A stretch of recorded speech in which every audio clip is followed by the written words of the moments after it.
Okay, right now as early as 5:56 in the morning, I am making this very important message, no? Okay, once na inyo pong narinig ang term na hudyat yung parang pinaka-sign. Ano po ang inyo pong naiisip? Meron po ba kayong mga agam-agam dito sa hudyat? At meron po ba kayong mga parang naiisip na parang hindi naman yata mangyayari, 'di ba? Parang nade-delay. Pero alam niyo po, gusto ko pong sabihin, the Bible is very clear. Yung hudyat na mga nakasaad sa Book of Revelation, yan po ay talagang mangyayari. Maaaring magluluwat o magtatagal siguro ng konti, but it doesn't follow na hindi ito matutupad. Okay? So, ang aabangan po natin ngayon, anytime right now, is the rapture of the church. Ito po ay mangyayari anytime now. It's imminent, no? Hindi po ito yung tipong uso ngayon, laos na mamaya. Parang artista, uso ngayon, mamaya-maya laos na. Mga trend ngayon, mamaya-maya laos na. No, not the word of God. Hindi ang salita ng Panginoong Hesus. The word of Jesus clearly states, mangyayari po ang lahat ng ito. Maaring hindi doon sa paraang akala mo, pero doon sa kung ano yung kalooban mismo ng Panginoon. Ito po ay talaga pong nakatala na bago palalangin ang mundo. Lahat ng mga mangyayari, nakasulat na po yan, nakaprophesy na po lahat yan. Okay, ano ba ang pinakaunang hudyat? Okay, syempre, rapture.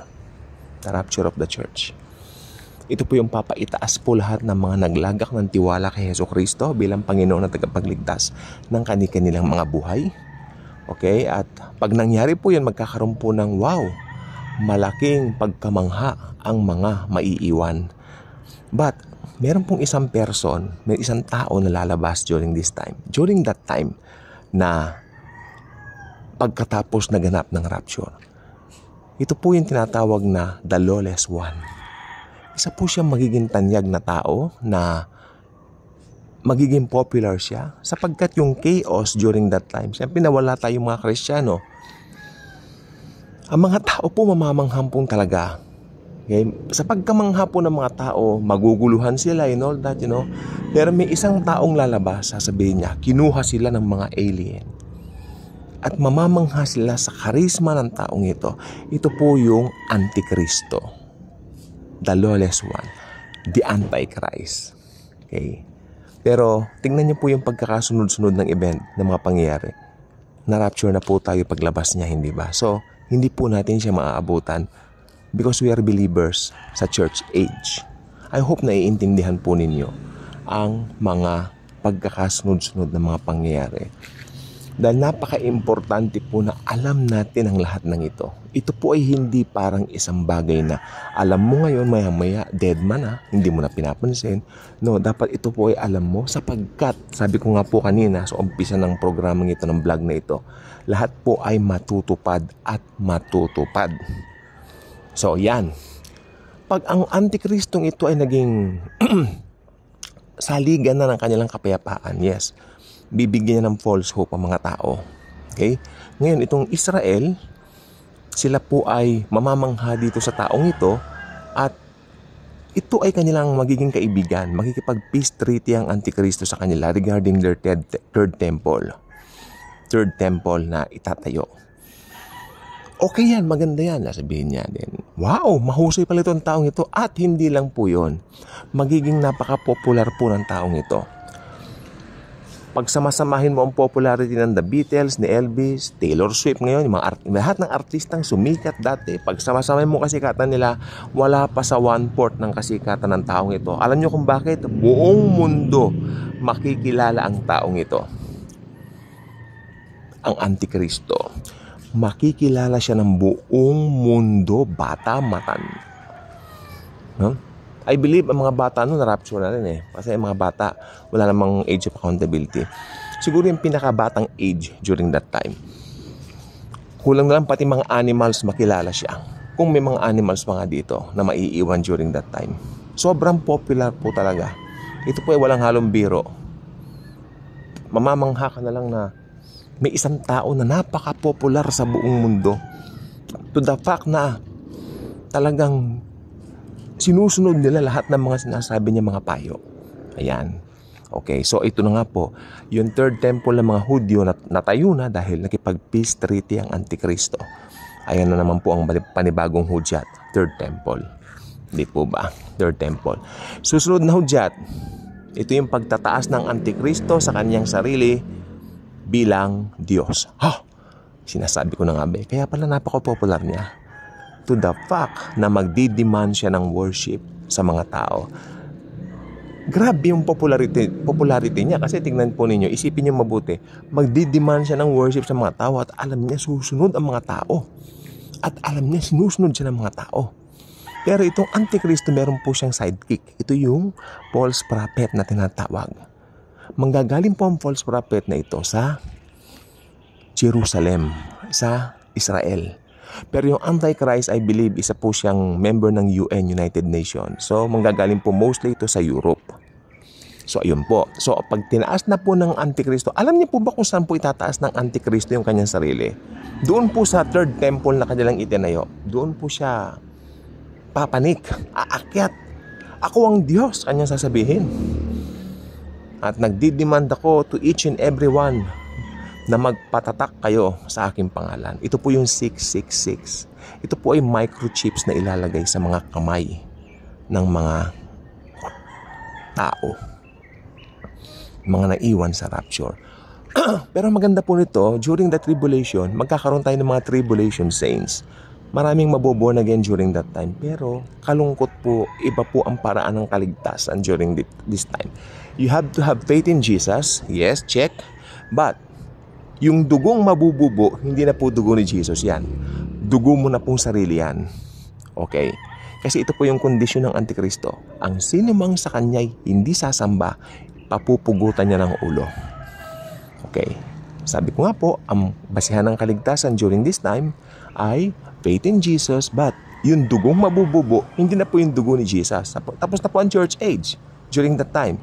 So, kailangan yung sarili mong dugo ang mabubo. Magpapugot ka na lang ng ulo. Kasi pag hindi ka nagpatatak, papupugutan ka ng Antikristo. Pag nagpapugot ka ng ulo, may pananampalataya kay Jesucristo, pupunta ka ng langit. Amen? Amen. Mahirap pong maligtas sa tribulation. Okay? Okay. At ano po ang mangyayari pag tinaas na po at itininyag na po ng Antikristo ang kanyang sarili bilang Diyos? Pasok na po yung susunod na hudyat. Ito na po yung Great Tribulation. Malalakas na lindol, nuclear war, halo-halo. Halo-halo. Okay? At ipapupuksa na po ng Antikristo lahat ng sa kanya hindi nagpatatak. Ito po yung mga Kristiyano na nagtatago. Okay? Marami pong naniniwala magtatago yung maraming naging Kristiyano during this time sa Petras at sa iba't ibang bahagi ng mundo. Makakapagtago sila pero mahirap po talaga. Mahirap. Kaya ang paraan po ng kaligtasan, sukatan ng kaligtasan during that time ay magpapugot ka ng ulo para dumanak ang iyong dugo. Hindi na po pwede rito yung faith in Jesus alone. Ngayon pwede yan sa church age. Pwede po yan ngayon. Pero during that time, pag na-rapture na po ang church, pasok na po yung bagong hudyat. Ito na po yung, syempre, tribulation at great tribulation. Pahahanap ng Antikristo yung mga hindi naglagak ng tiwala doon sa kanyang utos na magpatatak at hindi nagtiwala sa kanya doon sa Antikristo. Papapatay niya. Okay? Pero ito po ang pinakahuling hudyat. In a blink of an eye, darating na po si Jesus. Kasama po tayo. Tayo po yung kanya mga ni-rapture. Okay, makinig pong mabuti. Sa rapture, Jesus will get His bride. The church. Tayo po yon. Ang church po hindi building. Ako po hindi ako magsasawang ulit-ulitin. Ang church hindi building, hindi organization, at lalong-lalo na po hindi institutional church. Ang church po ay tayo. Body po natin. Itong katawan natin ang church. Tapos, darating na po si Jesus sa panahon na yan. At ang church po nasa likod po niya. Again, ulitin ko. In the rapture, Jesus will get His church, His bride. Okay? But in the second coming, Jesus will come together with His church, His bride. Yan. At papatayin po ni Jesus sa pamamagitan ng kanyang hiningang Antikristo. Ganito po.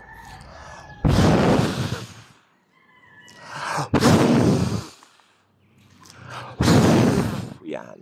Ganun po ang gagawin ng Panginoong Hesukristo dito sa Antikristo. So, lahat po ng yan mangyayari. Ito po ay hindi po parang nagluluwat. Kung nagluluwat hindi na matutupad. Alam po ba ninyo, kung kailan kalmado ang lahat, doon mangyayari, doon magte-take place. Okay? Ang mga bagay na ito. Then after that, yun na po ang pinakahuling hudyat, napatay na po ang Antikristo, and sunod-sunod na po yan, papunta ng eternality or eternal life. Okay? So, lagi po tayong magpapalakasan ng loob, sinasabi ni Apostol Pablo po sa atin, dahil yan at yan po ang atin pong tanging magiging sandigan sa magulong bundong atin pong ginagalawan ngayon. May blessed hope po tayo. Ang blessed hope natin mangyayari po sa rapture. Kung kailan kukunin na po tayo ni Jesus para mapasa kanya, magpakailan-kailan pa man. Kaya kung hindi ko pa subscriber sa channel na ito, I invite you to do so. Click the notification bell, share this video, share the wonderful love of the Savior, the Lord Jesus Christ. Again, I would like to remind you, anytime po, rapture na. Thank you, and Jesus truly loves us all.